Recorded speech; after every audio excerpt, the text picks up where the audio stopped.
புரியாதாண்டால நீ சும்மாரு. சொல்லுமா, சரின்னு சொல்லு. இந்த சின்ன விஷயம் சொல்றதுக்கு இவ்வளவு யோசிக்கிற நீ? உனக்கே விட்டு கொடுக்க மனசு இல்லாதப்போ நான் ஏன் விட்டு கொடுக்கணும்? விடு. அப்பாவோட உசுறு முக்கியம் தோணுச்சுன்னா சரின்னு சொல்லு.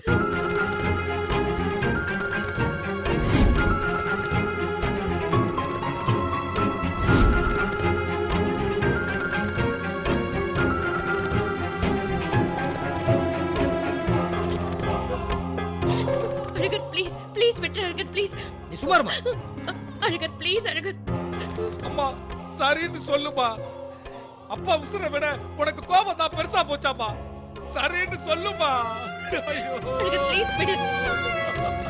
அழகர் விடு விடுன்னு சொல்றேன்ல. ஆண்டால சொல்றேன்ல. நான் ஒரு டாக்டர் தான். எனக்கு பிடிக்காதவங்களா இருந்தாலும் என் எதிரியா இருந்தாலும் உயிருக்கு போராடுறப்போ அவங்களுக்கு நான் வைத்தியம் செஞ்சுதான் ஆகணும். அதான் எத்திக்ஸ். வேற ஏதோ ஒண்ணு எதிர்பார்த்து வைத்தியம் பண்றேன்னு சொன்னா அது தொழில் தர்மம் கிடையாது. நீ என்ன பத்தி என்ன வேணா யோசிடா. நான் மாமாவுக்கு வைத்தியம் பண்ணி தான் தீருவேன். யார் யாருக்கும் வைத்தியம் பாக்குறேன். என் சொந்த மாமாவுக்கு நான் வைத்தியம் பார்க்க கூடாதுன்னு சொல்றியா நீ? நான் உன் பேச்சு கேட்க மாட்டேன்டா. கொஞ்சம் வழி விடுங்க. தலைகணி எடுத்துட்டு வா. மாமா கொஞ்சம் படுக்க வைங்க. ஆமா ஆமா. அழகர் நம்ம ரூம்ல என் பேக் இருக்கு. போய் அப்பா அப்பா மெதுவாப்பா. பாத்து மாமா. மெதுவா படுக்க வைங்க. மெதுவா. மாமா இப்படி வாங்க. மாமா மாமா மாமா மாமா மாமா. அப்பா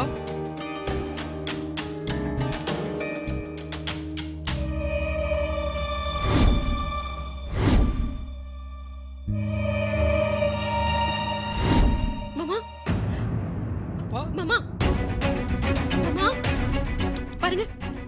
மாமா என்ன பாருங்க. மாமா மாமா கண்ணு தருங்க.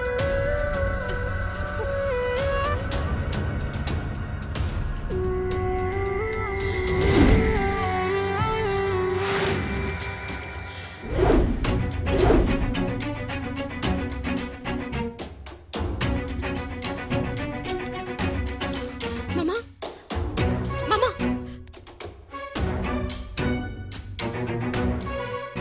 மாமா.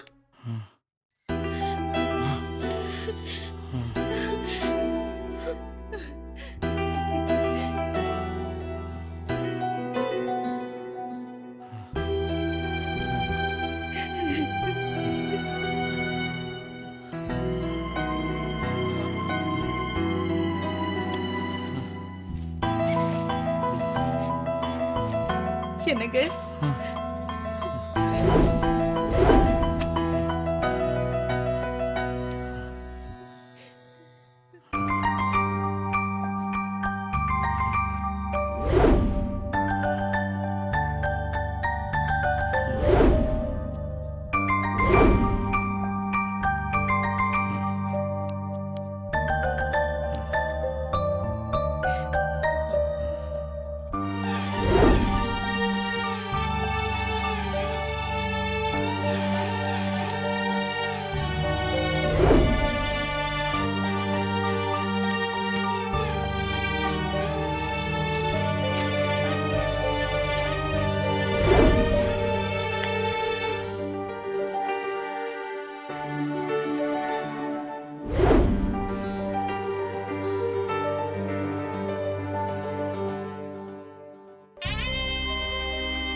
இதை நாக்குக்கு கீழே வச்சுக்கோங்க மாமா.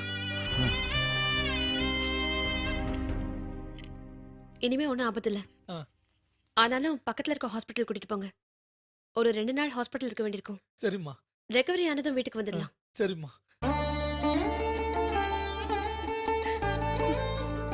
எனக்கு வடிவு என் மருமக கையால் நான் பிழைக்கணும்னு இருந்திருக்கு. இதுதான் விதி. இதை மாற்ற யாராலையும் முடியாது.